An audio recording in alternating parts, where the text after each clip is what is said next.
ज्ञान सागर में पुनः आपका स्वागत है। पुराणों से संबंधित पहले भाग में हमने जाना कि पुराणों में क्या है। अब 18 पुराणों के विषय में अलग अलग चर्चा करेंगे तथा जानेंगे कि प्रत्येक पुराण में क्या है। तो पहला पुराण है ब्रह्म पुराण। इसमें 246 अध्याय हैं तथा 14,000 श्लोक हैं। ये सबसे प्राचीन पुराण है। इस पुराण की कथा मुख्यतः ऋषि लोमहर्षण सूत जी एवं शौनक आदि ऋषियों के संवाद के माध्यम से वर्णित है। इसमें जगत का प्रत्यक्ष जीवनदाता सूर्य को माना गया है, इसलिए सर्वप्रथम सूर्य नारायण की उपासना की गई है। ब्रह्म पुराण की विषय वस्तु इस प्रकार है। सूर्यवंश व चंद्रवंश का विस्तार से वर्णन, जम्बूद्वीप व अन्य द्वीपों का वर्णन तथा भारतवर्ष की महिमा का वर्णन, महत्वपूर्ण तीर्थों का तथा उनकी कथाओं का वर्णन, शिव पार्वती आख्यान, श्री कृष्ण चरित्र, वराह, नरसिंह एवं वामन आदि अवतारों का वर्णन, कोणार्क मंदिर का महत्व, शिव पार्वती विवाह, योग के लिए चित्त की एकाग्रता, संभल में होने वाले 10वें कल्कि अवतार का उल्लेख, श्राद्ध, विद्या अविद्या, नदियों की पवित्रता, भगवान शिव के क्रोध से दुर्वासा मुनि की उत्पत्ति की कथा आदि का वर्णन किया गया है। अब दूसरा पुराण है पद्म पुराण। यह वैष्णव पुराण है तथा अति विशाल है।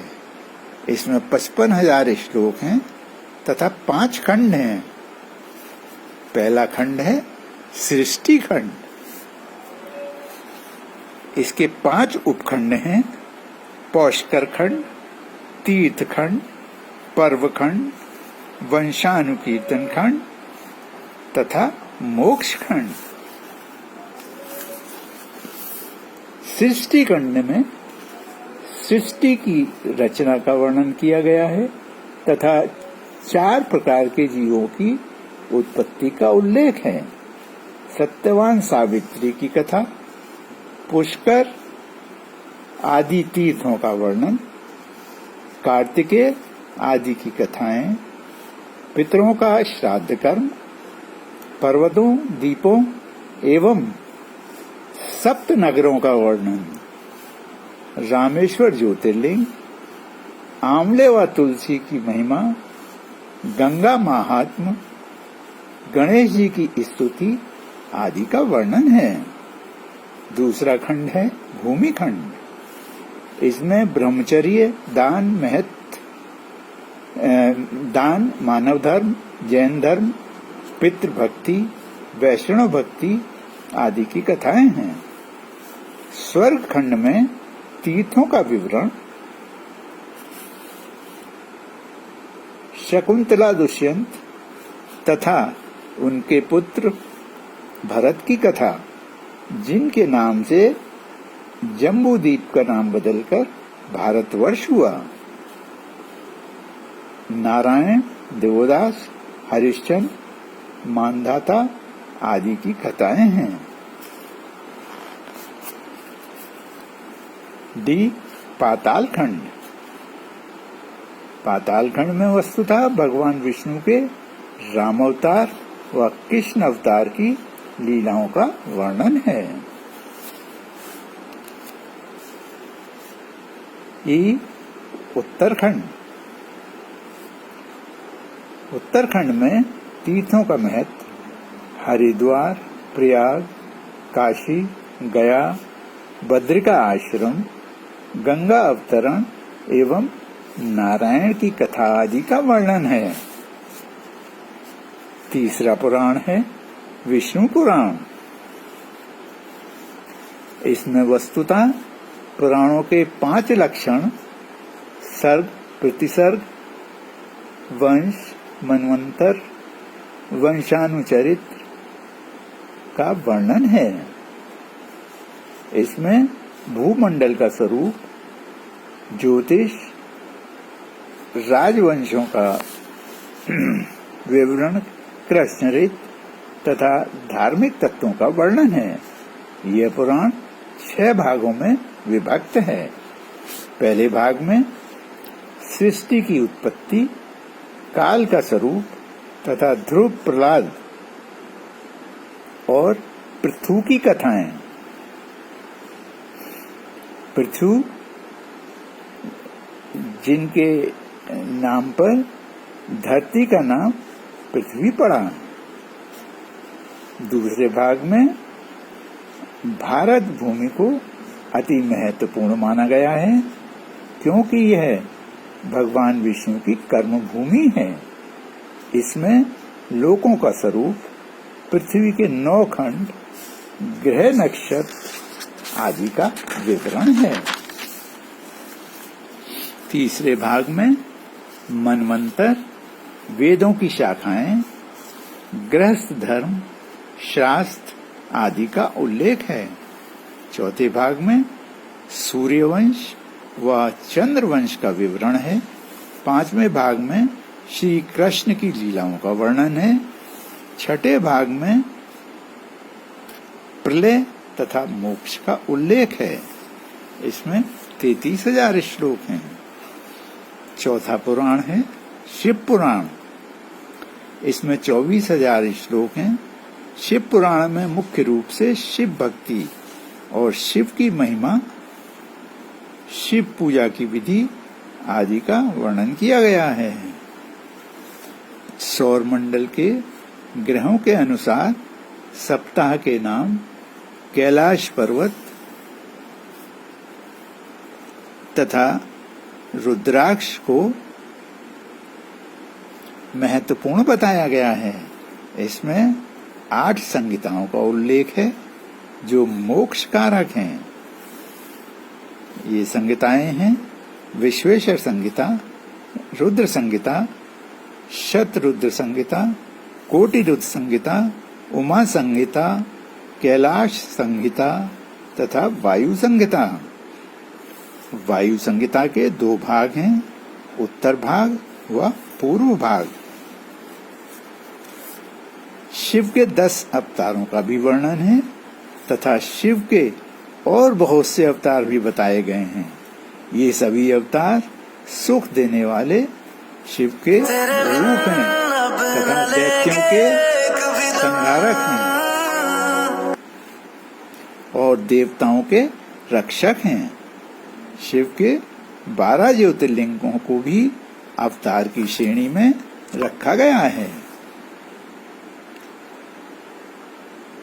5वां पुराण है श्रीमद् भागवत पुराण। इसमें 18,000 श्लोक हैं। इसमें मुख्य रूप से श्री कृष्ण के ईश्वरीय और अलौकिक रूप का वर्णन किया गया है।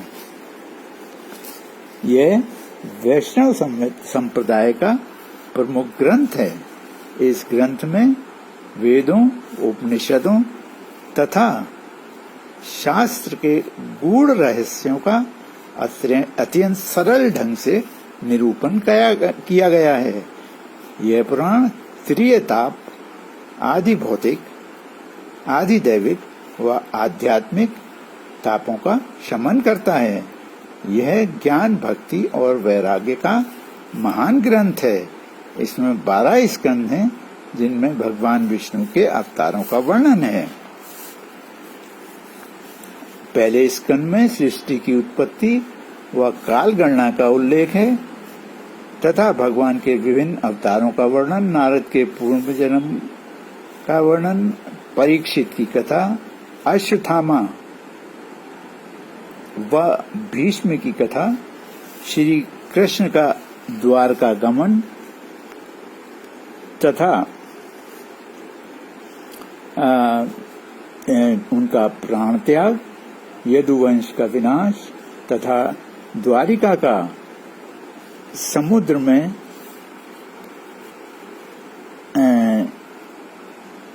विलय हो जाना,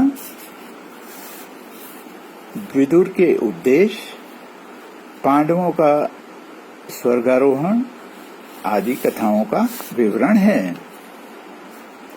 दूसरे स्कंद में बताया गया है कि जीवात्माओं में आत्मस्वरूप श्री कृष्ण ही विद्यमान है।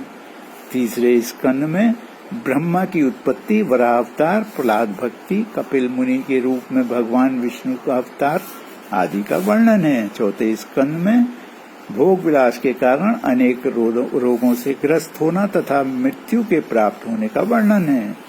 पांचवें स्कंद में राजा भरत, प्रियव्रत आदि कथाओं का वर्णन है। छठे स्कंद में नारायण कवच व पुंसवत व्रत का वर्णन है। इससे पुत्र की प्राप्ति होती है तथा दुष्प्रभावों से मनुष्य की रक्षा होती है। सातवें स्कंद में मानव धर्म, वर्ण धर्म व स्त्री धर्म का विवेचन है। आठवें स्कंद में विष्णु द्वारा मोहिनी रूप धारण करके अमृत वितरण, वामन अवतार व मत्स्य अवतार तथा गजेंद्र उद्धार की कथा है। नवें स्कंद में मनु एवं उनके 5 पुत्रों के वंश का वर्णन है। 10वें स्कंद में 2 भागों में विभाजित करके श्री कृष्ण के जन्म से लेकर सारी लीलाओं का वर्णन है। 11वें स्कंद में सभी प्रकार की शिक्षाओं का विवरण है तथा 12वें स्कंद में राजा परीक्षित के बाद के राजवंशों का विवरण है। अब मैं अपनी वाणी को विराम देता हूँ। शेष पुराणों का वर्णन अगले भाग में करेंगे। धन्यवाद।